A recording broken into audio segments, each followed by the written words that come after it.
Às vezes, a nossa vida ela fica tão pesada, que a gente tenta carregar tudo sozinho. Mas saiba que existe um Deus que não te abandona. Ele vê o que ninguém vê. Ele entende o que ninguém entende. E Ele te sustenta quando ninguém pode te sustentar. Quando Ele entra na história da nossa vida, até o caos, Ele vira um caminho. Quando Ele fala, quando Deus fala, o impossível tem que se dobrar. Quando Deus toca, o que estava perdido, Ele encontra direção. Então eu te digo, você não está sozinho.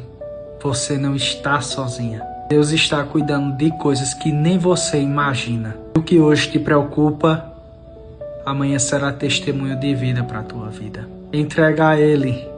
Confia. Porque tudo nas mãos do Criador acaba florescendo.